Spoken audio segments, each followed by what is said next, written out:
Sir నమస్తే sir. నేను ఇక్కడ శ్రీకాకుళం ఆర్ట్స్ కాలేజ్లో బీఎస్సీ చేస్తున్నాను సార్. ఇప్పుడు ఫస్ట్ మీ ప్రభుత్వం ఉన్నప్పుడు డైరెక్ట్గా కాలేజ్ అకౌంట్లోకే ఫీజు రీయింబర్స్మెంట్ అనేది వేసేవాళ్ళు. ఇప్పుడు ఈ ప్రభుత్వం వచ్చాక పేరెంట్స్ అకౌంట్లో వేయడం వల్ల మేము టైంలో కట్టలేకపోతున్నాం. వాళ్ళ అకౌంట్లో వేయట్లేదు, మేము ఎగ్జామ్స్ టైమ్స్కి కట్టేయాలంటున్నారు. ఇప్పుడు మళ్ళీ మీరు దీన్ని ఫాలో అవుతారా లేదా మీ ఫస్ట్ ఉన్న దాన్నే ఫాలో అవుతారా అనేది? మేము చాలా స్పష్టంగా చెప్పామమ్మా. యువగలంలో పాదయాత్ర చేసేటప్పుడు లోకేష్ బాబు గారు చెప్పారు, చంద్రబాబు నాయుడు గారు చెప్పారు. మేము జగన్మోహన్ రెడ్డి గారు చేసే పిచ్చి ఆలోచనలు మా ప్రభుత్వం, రేపు రాబోయే ప్రభుత్వం చెయ్యదు.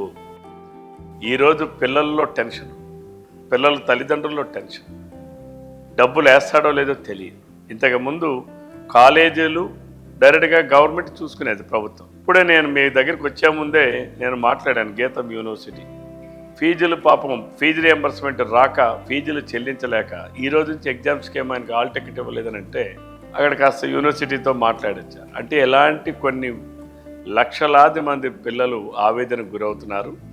రేపు తెలుగుదేశం అధికారంలోకి వచ్చాక జగన్మోహన్ రెడ్డి గారు ఇచ్చినటువంటి ఈ పాలసీని అయితే ఇలా ఉంచాం. ఎట్టి పరిస్థితిలో కూడా ఏదైతే గతంలో ఉండేదో దాన్నే పునరుద్ధరిస్తాం. డైరెక్ట్గా college to government to college ఉంటుంది తప్ప మధ్యలో స్టూడెంట్ పేరెంట్స్ కానీ ఉండే పరిస్థితి ఉండదు.